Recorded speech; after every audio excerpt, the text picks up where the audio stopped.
Hello everyone, I am Trish and you are watching Thriving Trish, the place to be to build your confidence and make your dreams happen.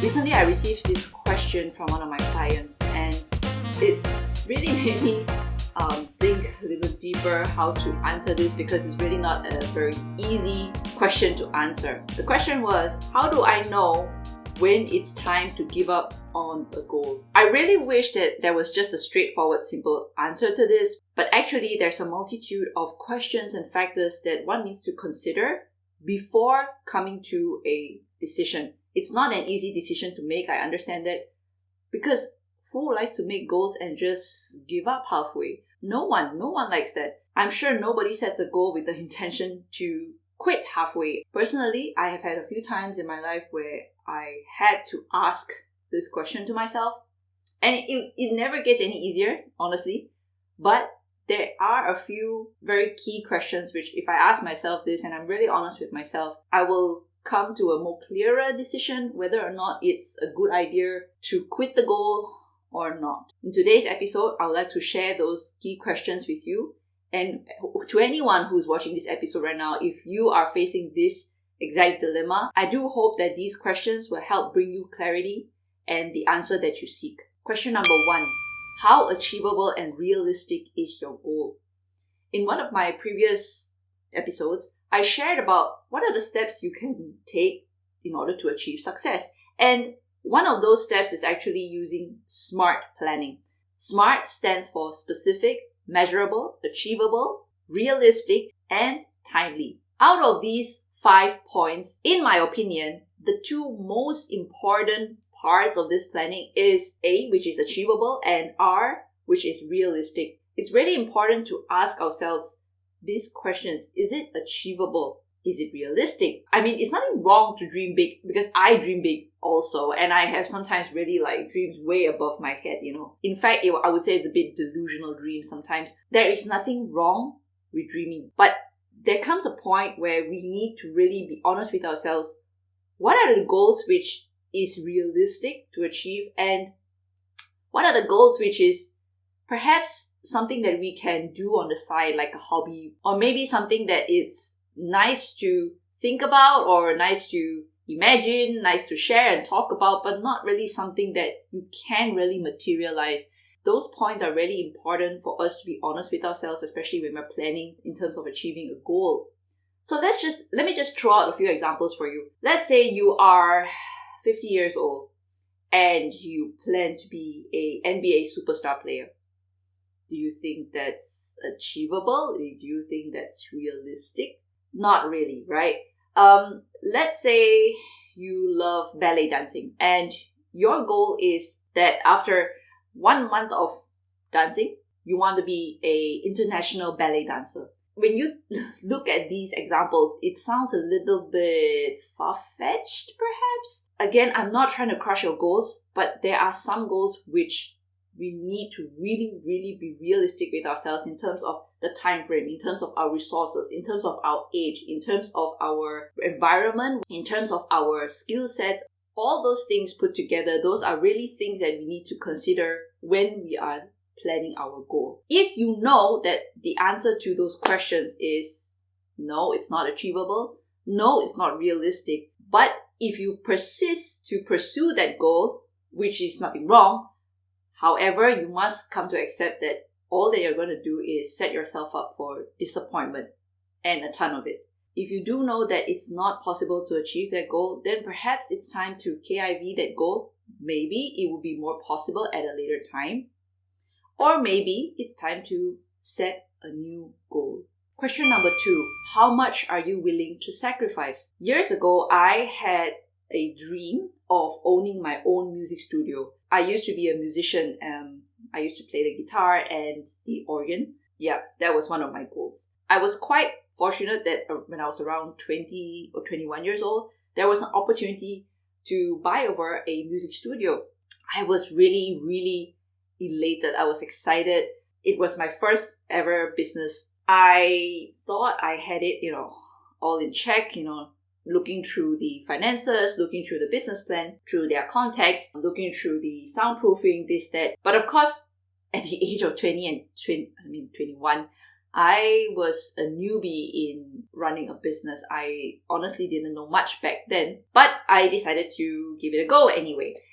Long story short, I bought over that studio with my savings. It came together with the contact list, the soundproofing, the music instruments, everything. It was really, really an exciting journey, I would say. Unfortunately, that exciting journey was cut short because a couple of months later, I started to receive complaints from my neighbor above me. This music studio was actually located on the 3rd floor, and there was on one more floor above me was offices. And this office was always quiet all the time, and this guy really, really didn't like noise or music in his office. Yeah, he came to me and he started complaining and saying, hey, you know what, Trish, this is really, really noisy. I hate this. Please do something about the sound. I was devastated because actually in this moment I realized I was lied to. I mean, the owner before me, he told me that I've done all the soundproofing. Everything is done for, don't worry. Yeah, he did soundproofing, but now I know that actually the soundproofing sucked. It was not up to standard. The sound leak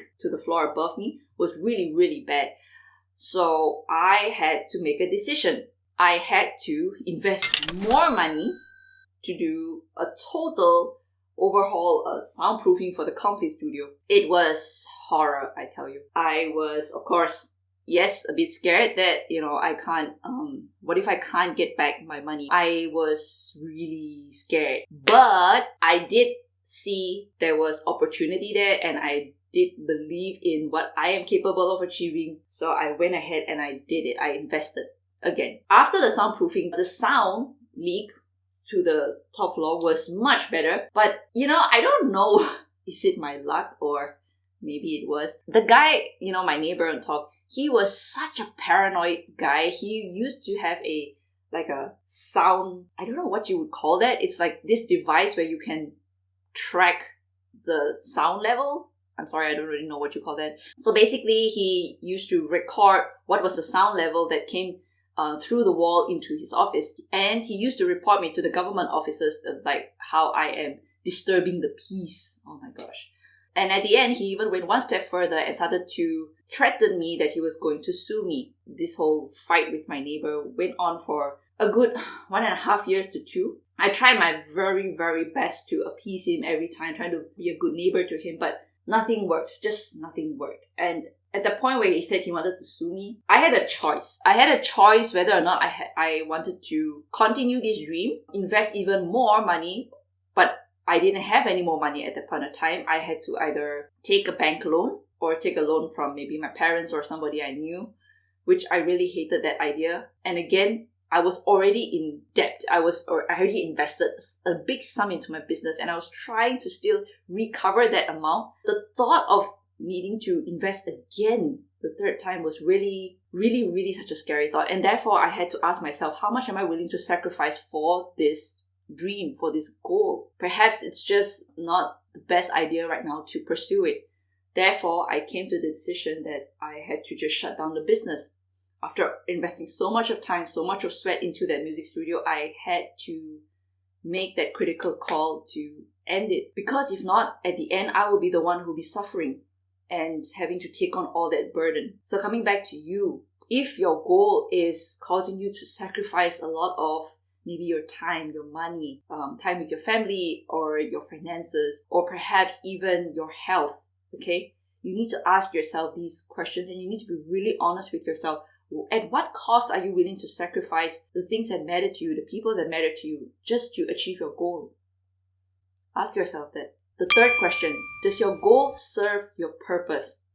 Sometimes it's really interesting that we have this goal created after we see someone do something and we think, oh wow, that looks like a really great idea. Let me do that. I think I'm going to be great at that. Let me plan to do that. It's not wrong that you want to emulate someone and you would like to try something new for yourself. It's nothing wrong at all. However, it's really weird how our brain works. We always think the grass is greener on the other side, but it's not always true. It's not always true. Say, for example, right now, you're a teacher and your goal was actually always to be a chef in a restaurant. You think to yourself for the longest time, gosh, I think my job sucks. I don't feel fulfilled.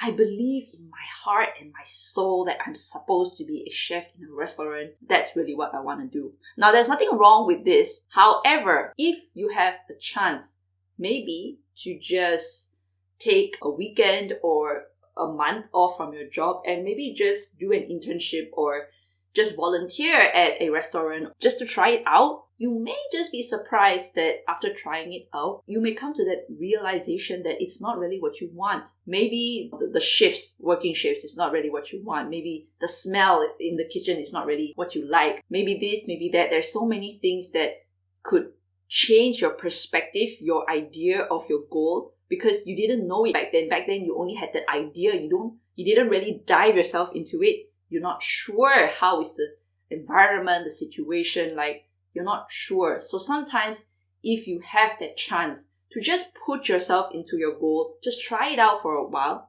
maybe you'll then get a better idea to know if it's really what you want. Something I would like to just really add on here is that we are all changing every single day. Every single day we're learning new things. We're learning new experiences. And therefore that influences our thoughts and our perspective of things. If you set a goal 1 year ago or even a few months ago, but somehow today you learn something new through a friend or through reading on a newspaper and your thoughts, your perspective of that goal has changed, then I just want to say there is nothing wrong with changing your goals. There's nothing wrong with evolving with the times. It's not life and death. You don't have to be so hard on yourself to say, my gosh, what would people think of me if I quit my goal right now? What will people think of me if I just change my thoughts just like that? So what? I mean, who cares what people think? What matters is you. What matters really is what you think about yourself and your life. It's your goals anyway, right? It's your life, right? Not other people. So don't worry so much what other people may or may not think. Worry more and focus more about what you think and what you believe is the best thing to do for your life. Because at the end of the day, you only have one life. Don't forget that. One. Make it a great one. Now let's end today with a quote of the day. Letting go of goals which don't serve your purpose doesn't make you a quitter. It makes you brave. Brave because you dare to do what's right by you, regardless of what others may think. Brave because you dare to dream the new dream. Now I'd like to hear from you. Have you ever experienced this moment where you're questioning yourself, you're questioning your goals, and you're wondering whether it's time to quit a goal? And what are the strategies that have helped you to gain clarity, to come to a clear answer whether you should or you shouldn't quit that goal? Do let me know either in the comments below or over at my website, trishbanko.com. And while you're on my website, don't forget to sign up for my Trish exclusive newsletter to receive not only a free ebook on how to build unshakable confidence, but also to receive monthly empowering tips on myself that I don't share anywhere else. If you liked this episode and you found it helpful, please do give me a thumbs up, subscribe, and share this episode with your loved ones. Live strong and have the courage to create a life you love because your happiness matters. Thank you so much for watching, and I'll catch you next time on Thrive with Trish.